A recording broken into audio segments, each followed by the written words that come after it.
Hello दोस्तों, स्वागत है आपका मेरे चैनल पर। आज मैं 11वीं वीडियो बनाने जा रहा हूं, जो कि गाड़ी के टाइम पे यूटिलाइज करते हुए हम लोग ये वीडियो बना रहे हैं। तो आप हर बार हर चीज़ में कुछ ऐसा सोचते रहते हैं कि शायद हमने कोई काम किया तो उसका फल हमें अभी मिले, अभी मिले, अभी मिले। एक बार एक बहुत ही अच्छी बढ़िया महात्मा बुद्ध जी की एक कहानी पढ़ रहे थे, तो उसमें बहुत ही अच्छा सीखने को मिला।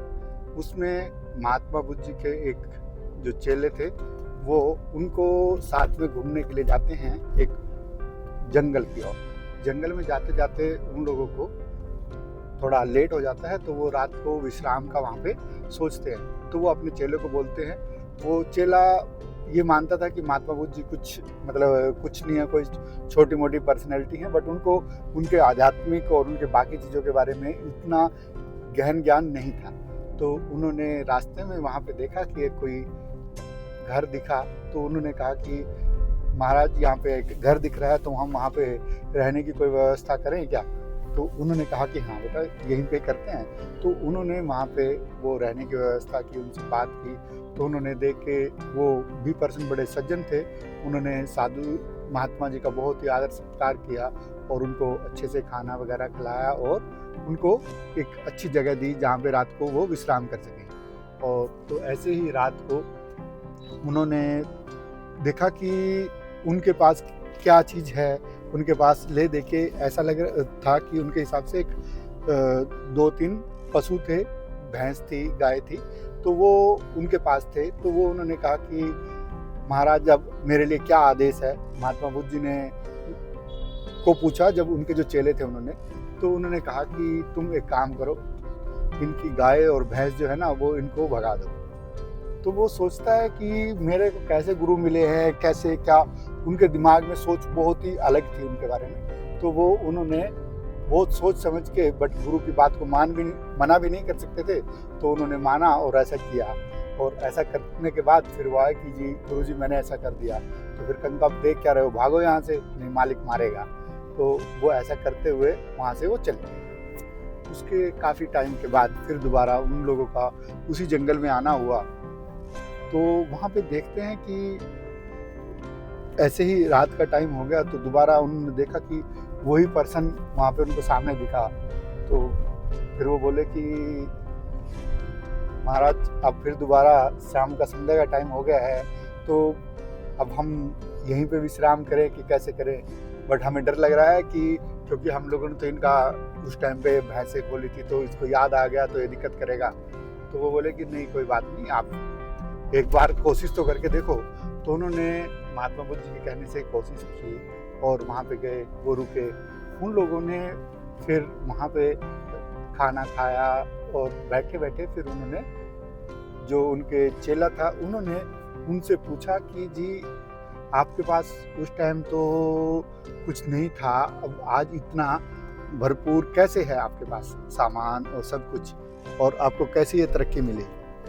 तो वो बोले कि जी, मेरे पास उस टाइम पे, जिस टाइम आप आए थे, केवल एक जीविका का साधन मेरे पास वही था। मेरे पास ये बहुत सारी ज़मीन पड़ी हुई थी, बट मेरे को जो लाइफ में कुछ स्ट्रगल नहीं करना चाहते, तो उस तरीके से मैंने उस पर कुछ मेहनत नहीं करना चाहा कि इससे मेरी जीविका चल रही है, मेरा जीवन यापन हो रहा है ठीक ठाक। तो मैं उन्हीं गाय भैंसों के सहारे उनको चला रहा था।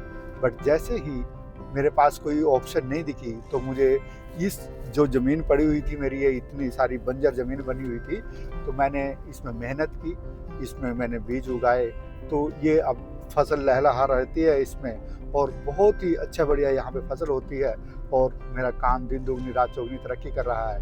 तो फिर उसके बाद फिर उस चेले की जो दिल दिमाग में बात थी, तो फिर वो आई कि मैं जिनको कुछ और समझता था, वो कुछ और ही हैं। क्योंकि जो भगवान है, उसने, यदि हमारे पास आज एक नौकरी छोड़ते हैं हम लोग, या कोई भी काम आज हम छोड़ते हैं, तो भगवान ने हमारे लिए कोई दूसरा रास्ता या दूसरा साधन दिया है, बट वो हमें खोजना पड़ेगा। उसके खोजने के लिए भगवान हमें रात को सपने में आके नहीं कहेंगे कि तू बेटा ये काम कर ले, ये काम कर ले। तो थोड़ा सा हम लोगों को हमारे आसपास में क्या क्या ऑप्शंस हैं वो ऑप्शंस हम लोगों को देखनी पड़ेंगी और उन्हीं के अकॉर्डिंग काम करना पड़ेगा। हालांकि जब उन्होंने उसकी भैंस खोली तो उस टाइम वो बंदा गुस्से में भी आ सकता था और उस तरीके से उनको ढूंढने के लिए भी जा सकता था यदि उसके दिमाग में केवल उसी तरीके की एक बात चलती। बट उसने दूसरी ऑप्शंस को चुना और उसके पास जो भी वहाँ पे ऑप्शंस अवेलेबल थी उसका यूज़ किया और अपना परिवार भी बढ़िया से पाला। तो इसलिए पॉजिटिव रह के पॉजिटिव चीज़ों में हम लोग बहुत कुछ आगे का सोच सकते हैं। बट यदि थोड़ा सा दिमाग में नेगेटिव चीज़ें आती हैं कि कोई पर्सन आता है, बहुत सारे लोग हमारे लोगों के एंटी भी आते हैं, बहुत सारी परेशानियों का हम लोगों को सामना करना पड़ता है, पर हम लोग यदि उस टाइम पे डट के मुकाबला कर रहे हैं तो भगवान ने हम लोगों को शक्ति इसलिए दी कि हम मुकाबला कर पा रहे हैं। और जिस दिन हम लोगों के अंदर मुकाबला कर पाने की शक्ति नहीं रहती तो हम लोगों को वहाँ से क्विट करके कहीं और जाना होगा, तो वहाँ पे इसी तरीके का फिर माहौल बनेगा। तो हम लोगों को फाइट तो ज़िंदगी में हर जगह हर रोज़ करनी है, बट वो पॉजिटिव एटीट्यूड के साथ करेंगे तो हम लोग बहुत ज़्यादा आगे जाएंगे, और यदि नेगेटिव के साथ करेंगे तो हम लोग शायद जहाँ पे हैं और उससे भी नीचे चले जाएंगे। क्योंकि मेरे एक उनकी बॉस की डेथ हो चुकी है और बहुत ही यंग एज में उनकी डेथ हो गई थी। बट उनका एक छोटी सी बात, कोई बंदा एक किसी कंपनी में काम करता था तो उस पर्सन का कहना था कि मैं ये काम अपनी जॉब को बचाने के लिए कर रहा हूँ। तो उन्होंने एक छोटी सी बात कही थी कि यदि आप जॉब को बचाने के लिए काम करोगे ना तो 100% जॉब तुम्हारे हाथ से जाएगी, क्योंकि आप फोकस होके काम नहीं कर पाओगे। आप गलती करोगे, गलती होगी, स्वाभाविक है, क्योंकि काम करेगा तो पर्सन गलती होगी। बट यदि आपका मोटिव और आपका दिल दिमाग में सिर्फ ये है कि मैं इस जॉब पे 12 घंटे 8 घंटे 9 घंटे काम करके और मैं इस जॉब को बचाए रखूं केवल, तो आप उसमें सर्वाइव नहीं कर पाओगे।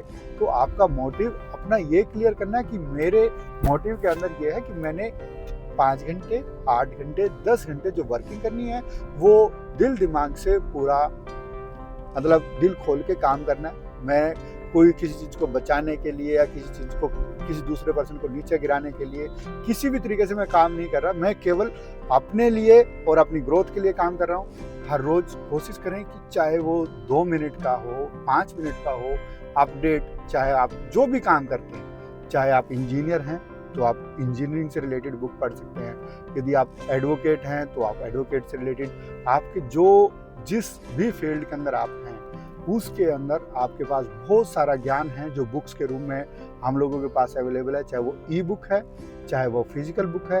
तो जो भी आपके पास मटेरियल अवेलेबल है उसको 10 मिनट 20 मिनट अपने लिए ज़रूर निकालें, क्योंकि फैमिली भी ज़रूरी है, काम भी ज़रूरी है और आपका अपडेट होना भी ज़रूरी है। क्योंकि आज की जो यंग जनरेशन आपके इस फील्ड के अंदर आ रही है तो उससे कंपटीशन करने के लिए आपको आज के टाइम में कंधे से कंधा मिला के चलना पड़ेगा, अपडेट होकर चलना पड़ेगा, नहीं अदरवाइज बहुत ही ज़्यादा आउटडेटेड हो जाएंगे। क्योंकि आज की जो यंग जनरेशन है वो बहुत कम आपके मुकाबले कॉस्ट में और बहुत अच्छा आउटपुट दे रही है। तो आपको भी मालूम है कि यदि ऐसा कोई कंपटीशन में कोई भी चीज़ आएगी तो उस टाइम पे आपको बहुत सारी परेशानियों का सामना करना पड़ेगा। तो आप पॉजिटिव एटीट्यूड के साथ पूरा का पूरा अपने काम में डेडिकेटेड रहें, चाहे वो पर्सनल कर रहे हैं चाहे ऑफिशियल कर रहे हैं, जो भी कर रहे हैं। जिस टाइम पर्सनल कर रहे हैं पर्सनल में डेडिकेटेड रहें, ऑफिशियल कर रहे हैं ऑफिशियल में डेडिकेटेड रहें। ज़रूरी नहीं है कि मैं कहना कि आप यदि किसी कंपनी में जॉब कर रहे हैं कि वहाँ पे आपको जो 12 घंटे के अलावा आप नहीं कर सकते। आपके पास 24 घंटे है, 24 घंटे में से आप 12 घंटे 8 घंटे जो आपने ऑफिस के लिए डेडिकेटेड किया है, कहीं पे भी कोई करप्ट माइंड से काम ना करें। जो जिस जगह पे आप जॉब ले रहे हैं, पैसा ले रहे हैं, वहाँ पे भी आपको पूरा लॉयल्टी के साथ काम करना है। और यदि आप पर्सनल भी साथ में कर रहे हैं तो आप पर्सनल टाइम में उस चीज़ को यूज़ कीजिए, ऑफिशियल टाइम का यूज़ मत कीजिए। क्योंकि आपका एक दिन कभी भी किसी भी ऑनर को, किसी भी आपके सीनियर को ऐसा महसूस हुआ कि आप ऑफिस के टाइम का मिसयूज़ कर रहे हैं या आपके ऊपर जो फेथ है वो डगमगाया, तो वो आपका, यदि आपने 15 साल 20 साल 18 साल किसी भी टाइम का जो आपका उनके साथ एक रिलेशन है तो उसमें बॉन्डिंग में आपका बहुत ज़्यादा फर्क आएगा। तो अपने टाइम को, अपने रिश्तों को बहुत अच्छे से संभाल के रखिए और बहुत अच्छे से उसका काम कीजिए। तो मैंने महात्मा बुद्ध जी की कहानी से यही सीखा कि उसमें यदि वो पर्सन उस टाइम पे सिर्फ इस बात पे लग जाता कि किसने मेरी भैंस खोली और वो उसी चीज़ को ट्रैक करने पे लग जाता, किसी बाबा जी के पास जाता, कहीं पुलिस स्टेशन में जाता, पता नहीं कहाँ कहाँ जाता, तो वो अपना उस जो काम था जिससे वो अपने परिवार को पाल सकता था, वो काम वो नहीं कर पाता।